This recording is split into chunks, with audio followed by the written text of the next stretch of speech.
the girl is the best to document new flowers. It's the day after Memorial Day weekend when the crowds are gone and for another year. It's with everyone gone that I first see this girl I hope will be dead. Excuse me while I turn the page. It's like that Jimi Hendrix song. Excuse me while I kiss the sky, but it's turning the page. The day after Memorial Day, the janitor comes along with the rolling garbage bin and collects all the fresh flowers. The lowest grade of fresh flowers is what florists call funeral grade. The janitor and I have crossed paths, but we've never spoken. Him in the blue coveralls, he caught me one time with my ear to a crypt. The circle of flashlights spotlighting me there. Even that time, he looked the other way. With the heel of one shoe in my hand, I was knocking and saying hello. In Morse code, I was asking, could anybody hear me? The problem with funeral grade flowers is they only look good for one day. A day later, they start to rot. Then, with flowers hanging from a bronze vase attached to each crypt, hanging there dark and withered, dripping their stink water on the marble floor, and furry with mold, it's easy to imagine what's happening to the beloved seal inside. The day after Memorial Day, the janitor throws them out. The wilting flowers. Left behind is a new crop of fake peonies, dark magenta and soaked with dye to make their silk almost black.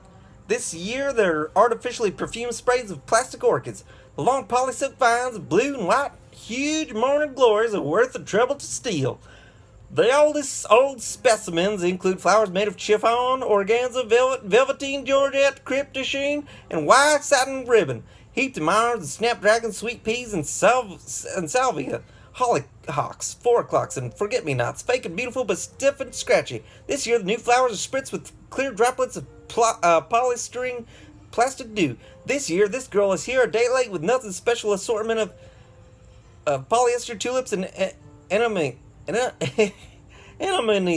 the classic Victorian flower of sorrow and death, of sickness and desertion. And watching her from my ladder at the far end of the West Gallery in the 6th floor of contentment, making notes in my little field guide is me. The flower in front of me is specimen 237, a post-war rayon chrysanthemum, post-war because there wasn't silk enough or rayon or wire enough to make flowers during World War II. Wartime flowers are crepe paper or rice paper, and even in constant dry 50 degrees of the Columbia Memorial Mausoleum, these flowers have all crumpled to dust. In front of me is crypt number 678, Trevor Hollis, age 24, survived by his mother and father and his sister. Mother beloved, loving son, loving remembrance, my latest victim. I found him. He found him.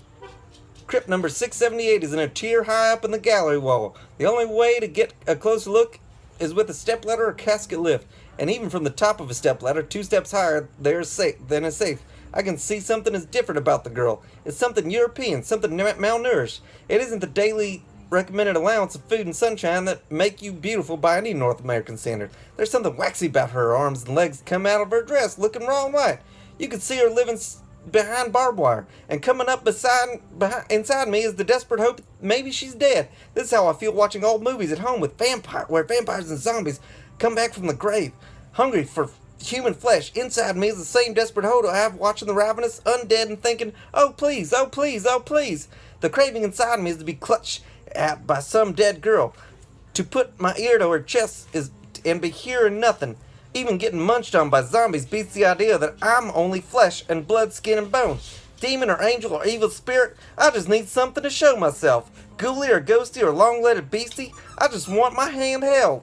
From up here in the 6th tier of crypts, her black dress looks iron to a high gloss. The thin white arms and legs of her look covered tighter in a new, I can't see, I need glasses, and a newer, lower quality kind of human skin. Even from up high, her face looks mass-produced. Excuse me while I turn the page again, with my one hand all not appropriate. Song of Solomon, chapter 7, verse 1. How beautiful are thy feet with shoes, O princess daughter. The joint of thy thighs are like jewels. Even with the sun or on everything outside, everything inside is still cold to the touch. The light is through stained glass. The smell is rain-soaked in the walls of cement. The feel of everything is polished marble. The sound is somewhere. The drip of old rain sliding along rebar.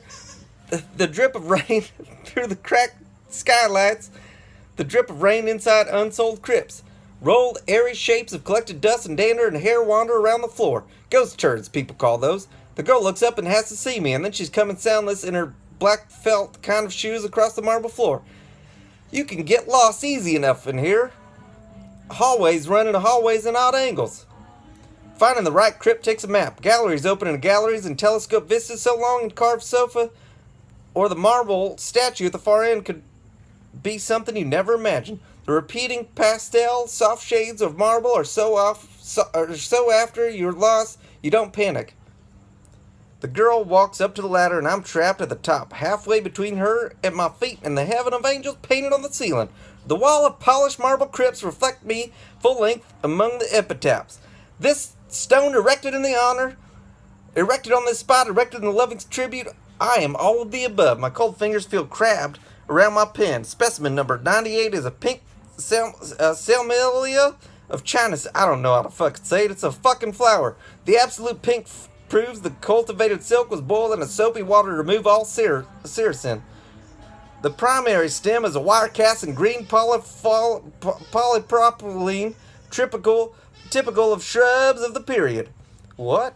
A camellia is supposed to mean unmatched excellence. The girl's plain round mask of face looks up at me from the front of the ladder.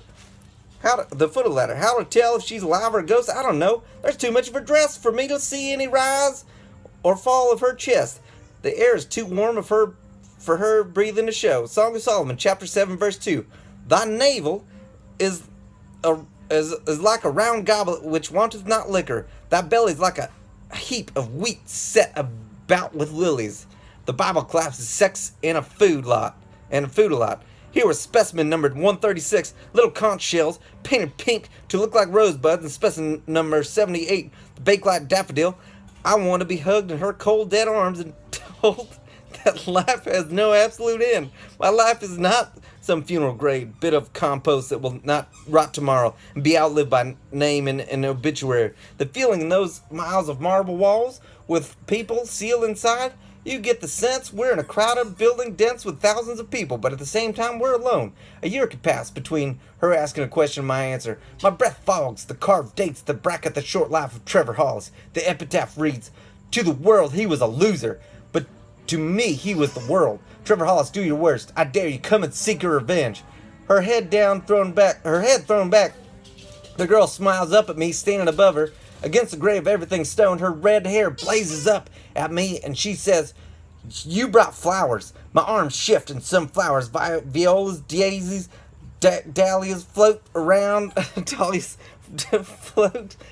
her. She catches a hydrant, whatever, and says nobody's been here to visit since the funeral. Song of Solomon, chapter 7, verse 3. The two breasts are like the two rows that are twins. Her mouth, with its two thin red lips, look cut open with a knife. She says, "Hi, I'm fertility." She hands the flower up and holds it in the air as if I'm not impossibly out of her reach, and she asks, "So how did you know my brother Trevor?"